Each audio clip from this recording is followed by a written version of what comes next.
Peut-on dire ce soir que des membres des forces de l'ordre ont infiltré ces manifestations ?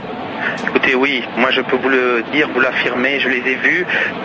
C'était en plein milieu de l'après-midi, il était à peu près 16h pour nous, 17h heure de Paris.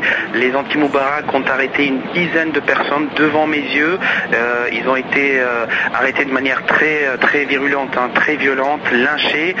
L'armée est intervenue pour les sortir des griffes de la foule et la foule a arrêté assez régulièrement des policiers.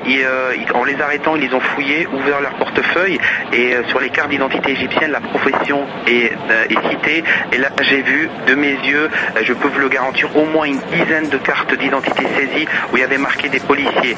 La foule était en colère et pour eux, c'était bien la preuve que les manifestants en face n'étaient pas des manifestants, j'allais dire, ordinaires, c'était des policiers qui étaient infiltrés, qui étaient armés avec des bâtons, avec des machettes aussi, des cocktails Molotov. Donc je peux vous le confirmer, je les ai vus, il y avait des policiers dans la foule pro-Moubarak.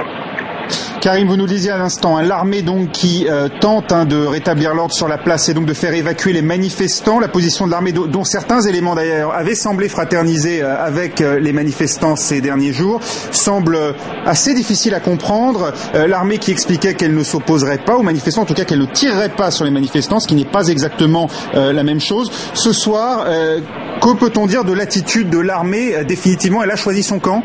Écoutez, c'est contradictoire. C'est très compliqué de savoir, d'avoir une cohérence de l'attitude de l'armée. Depuis que je suis là, ça fait une semaine, nous avons vu les militaires et les manifestants les manifestants anti-Moubarak fraterniser. Ils étaient ravitaillés, les manifestants anti-Moubarak la rapportaient de la nourriture tous les jours. Les enfants montaient sur les chars, tout le monde prenait des photos. Les militaires étaient contents de voir cette population. Ils les protégeaient, ils nous disaient qu'ils étaient là pour protéger les manifestants. Nous avons assisté à des scènes extraordinaires de militaires qui embrassent les manifestants, qui vont vers eux, les manifestants qui vont vers les militaires, qui prennent des photos. Ici, la photo à la mode, c'est avoir sa photo sur le char avec les militaires. Aujourd'hui, la situation a été un peu plus compliquée. Quand je suis arrivé sur la place, d'abord, j'étais du côté des manifestants pro-Moubarak. Ils ont voulu faire la même chose, ils ont voulu monter sur les chars, prendre des photos, et là, l'attitude de l'armée a changé de manière radicale. Ils leur ont demandé expressément de s'éloigner, de ne pas s'approcher des chars. Et puis l'armée n'est pas intervenue en plus fort des affrontements.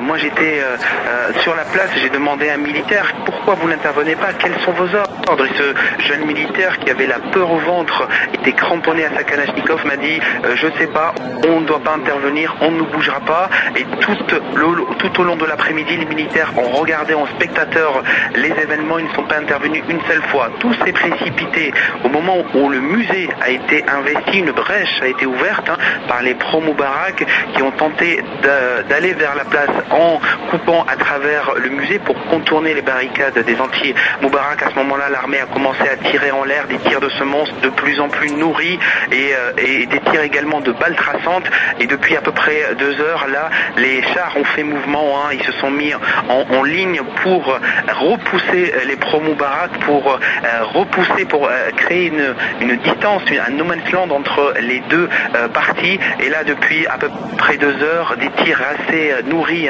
sporadiques de semonces sont entendus ici. Ils repoussent les manifestants pro-Moubarak. Donc c'est une attitude contradictoire. On ne comprend pas très bien ce que fait l'armée. Quand je parlais avec cette femme qui était dans la manifestation anti-Moubarak, elle m'a dit je ne comprends pas l'attitude des militaires. Les anti-Moubarak allaient voir les militaires, leur demandaient en pleurant, certaines femmes et des hommes aussi qui pleuraient, qui leur disaient je vous en supplie, intervenez, faites quelque chose. Les militaires n'ont pas bougé. Il faut dire qu'ils étaient très très peu nombreux ici. Impossible pour eux de contenir la foule, sans tirer sur la foule parce qu'ils étaient complètement dépassés par la marée humaine qui est arrivée sur la place Al-Tahrir, complètement dépassés par les événements. Là ce soir, il y avait, à partir de la tombée de la nuit, il y avait moins de manifestants pro-Moubarak. C'est à ce moment-là qu'ils ont décidé d'intervenir. Merci Karim Akiki qui donc suit de très près ces événements pour nous depuis le Caire. Et avant l'intervention de l'armée ce soir pour évacuer la place Tahrir, tout au long de la journée, les manifestants ont répondu par des jets de pierre au gaz lacrymogène lancés par les forces de l'ordre.